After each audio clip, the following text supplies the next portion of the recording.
Professor Majidi Adébísí Adébísí Balógun ojúmọ́ rẹ̀ ló mọ́ lóde tó ní ọkọ̀ ayẹyẹ orí kádùn tó bọ̀ nílé ayé.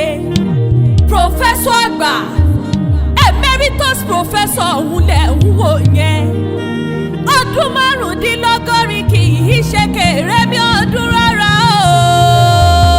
Ọmọ Balógun o, ọkọ Elizabeth Balógun, ojúlówó ọmọ onífẹ́ àbúrẹ́ ọmọ dádé owó rẹ̀ mọ ìpè ọ́ ní ẹ̀rù jẹjẹ. Ifẹ̀ nílé bàbá rẹ̀. Ifẹ̀ òòyè làgbò níbi ojúmọ́ ti ń gbé mọ́ gbogbo wa. Ọmọ Sooko ọmọ abilé owó tabua, orí òkèèrè fẹ̀yìntì, ògòkè odò káfárá tó já. Ọmọ òyìnbó òde àkúyọ ọmọ mọ́ròrò lágbo nílé bàbá tó bí ọlọ́mọ.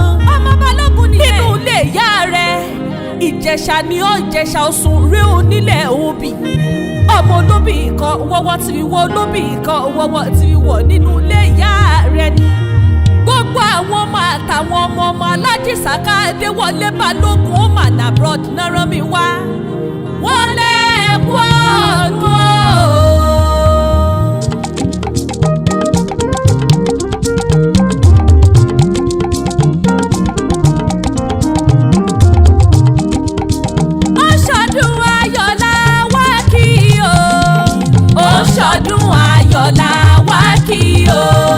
Professor Majidi ó ti lé lọ́dún, àṣeṣe tún ṣe ó ṣọdún ayọ̀lá wá kí o.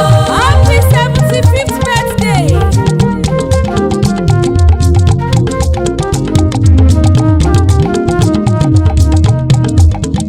Èrò káre Ilé Ifẹ̀ o, nítorí Professor Majidi àgbà Professor Adébísí ọmọ Balógun ti ń ṣọdún lọ́wọ́lọ́wọ́. Èrò káre Ilé Ifẹ̀ o,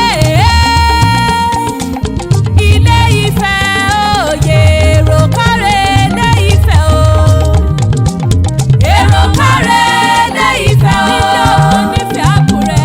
Èrò káre Ilé Ifẹ̀ o. Ọmọ dábí owó rẹ̀. Ilé Ifẹ̀ òye.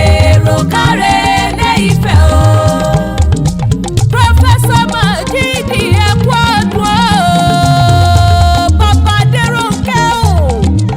Bàbá Adébọ̀wálé ẹ̀kú ọdún ẹ̀sìn ikú àṣeyẹ.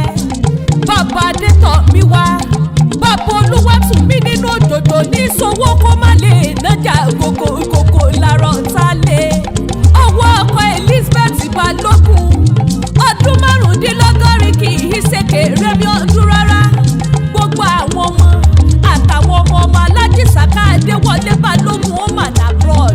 Gbogbo wọn pátápátá náà ní máa kí yín. Wọ́n ní àṣẹ yìí ṣàmọ́dún nínú ọ̀pọ̀lọpọ̀ àlàáfíà láṣẹ Elédùmarè ọba. Ojúlówó ọmọ nífẹ̀ẹ́ àbúrẹ́ ọmọ adádé owó rẹ̀ mọ́. Ìpè ọ́ ní ẹ̀rù jẹjẹ. Èèyàn kan ò ní dúró ká tó kí wọ́n nífẹ̀ẹ́ ọ ní.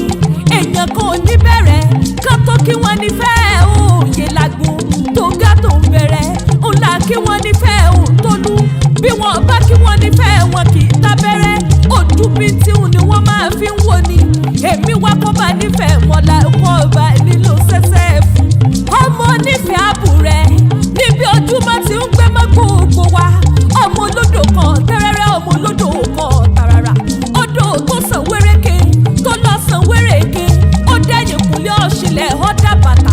Ó dẹ́yìn kúnlé adéláwẹ̀ lódò òkun. Ọmọ Sooko ọmọ abilé owó tabua, orí òkèèrè fẹ̀yìntì oyún bàbá ayọ̀ nílé bàbá tó bí ọlọ́mọ.